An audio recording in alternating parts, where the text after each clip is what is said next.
And a lot of people now, when they look at homes, right, it's the interest rate or inflation or these things that they're throwing around. And I've gone back and forth on both, and I feel like the best time to buy a home is always at the availability that you have to buy a home. You shouldn't really wait too much longer, because you can wait for interest rates to go down, but more than likely if you get into a property and you're smart about what property you get into, the value of the home is going to go up higher than the interest rate is going to get down to the point where you can actually feel like, oh, I got the right interest rate. Right. So someone for yourself who might be experiencing, or I don't know if you are, but I feel like those are the conversations I have with my friends as we're talking about homes.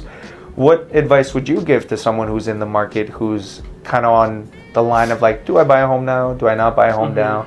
And what should they be thinking about realistically? Yeah. So in the short term, they should be thinking exactly what they're thinking, because that's just how we think, right? In the long term, if you look at 30 years, right, there's not a house in the United States that is worth less 30 years later. Right, yeah. Right?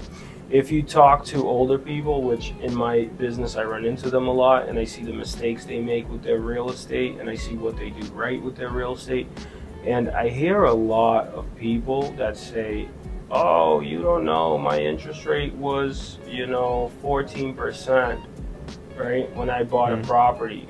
And the pay at the time was $200 a week, and I made it work. And all those houses and all those people, for the most part, are very well off in the equity in the property. Right.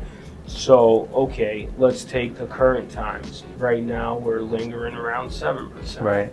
They say that it's more of your income is now going toward the mortgage if you bought a house. Okay, so let's take a person who's going to buy a house now versus who's going to wait 5 years. Sure. One buys a house now and they have to pay for it, right? And that's going to be problematic for some people, because you got to work to pay that mortgage. Right. One person doesn't buy a house and they just wait. They're just like, I'm waiting until interest rates are 3% or 5%, whatever their best number in their head is, right? Well, that house, if it's a $200,000 property, might appreciate at $20,000 a year, right? If it's $1 million property, it could appreciate at $80,000 to $100,000 a month, right? Right. So you're missing out on that appreciation. Yeah. Let's just talk about one of my buildings. We bought it for $1 million. If I went to go sell it to you right now in the condition that it's in, I could probably get like 1.4. Nice. So that's $400,000 in appreciation in 3 years. I didn't necessarily cash that out, but had I never bought the property, I would have had my money in my pocket. I wouldn't have had the problems of owning real estate, and I also wouldn't have had the appreciation of the real estate. Now, if I hold that building for 20 years, in 20 years, let's say it's worth $2 million or $3 million, whatever it is, but that $2 million can come back to me. And plus I get rental income, but if it's just a single family, it's the same thing. If you take my condo, I bought it for $200,000. Let's say now it's worth $350,000. My mortgage is about $130,000 and I'm done, right?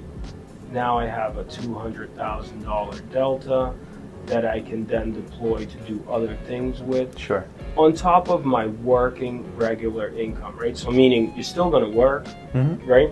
So I always think like, buy real estate and wait is the quote I like. If you can afford it and you could do it right, I would just do it, because it's not like you're gonna get rich in a day, but it'll help. Sure. You know? Yeah.